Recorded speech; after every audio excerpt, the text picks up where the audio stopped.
Don't bank on it. The banking sector has been radically affected by technological change, especially automation, to the extent that the industry is nearly unrecognizable compared to 20 years ago. People are beginning to ask themselves, what is a bank? The branch.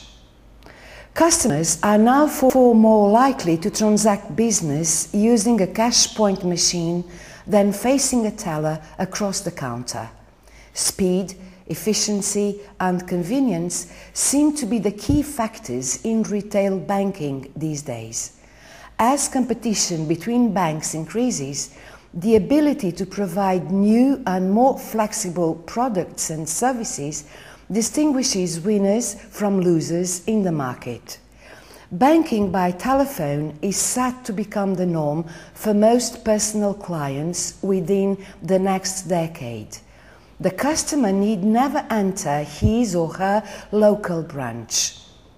However, there is a price to be paid for these changes. Thousands of jobs have been lost in the banking sector and more are likely to go. The image of banking has become tarnished. Along with many complaints about impersonal service and computer error, many people dislike the more obvious sales role of banking staff. So, have banks allowed themselves to be seduced too quickly by the promise of technology? Or do we, customers, expect too much of our bank these days? Do we need to change our thinking and accustom ourselves to a different view of what banks can and cannot do? Dangerous dealings.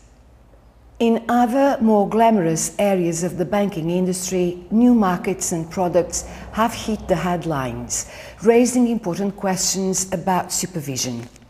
The collapse of the Barings Bank has highlighted the risks inherent in derivatives trading, a complex and extremely specialized area in which the potential for disaster apparently equals the potential for reward. In themselves, derivatives are neither good nor bad. It is the use they are put to which matters. When they are used to hedge a financial position, for example, derivatives are an invaluable tool of a company finance director.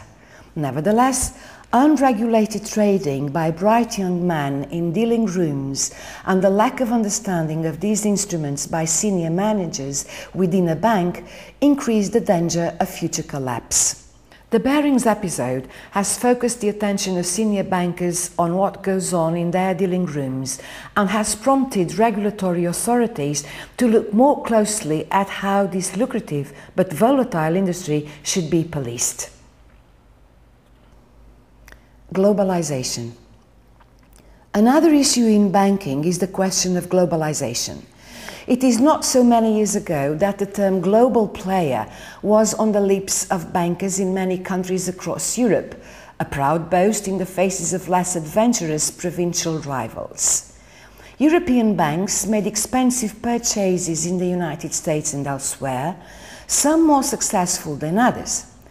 Cultural differences and ill-considered strategies have since shown that there is more to the process than simply putting a logo on a letterhead. While it is certainly true that banks need to follow their customers and to be present in emergent markets, some have felt that they would prefer to be national banks with an international presence rather than truly multinational institutions. So, where does banking go from here? The industry is changing so rapidly that it would need a brave man to answer that question with any degree of confidence. Two things are, however, certain. Firstly, the information revolution that is taking place in all sectors of the industry will continue to have far-reaching effects within financial institutions. Secondly, as a result of those changes, a bank of the 21st century will bear little resemblance to its historical forebears founded 600 years ago.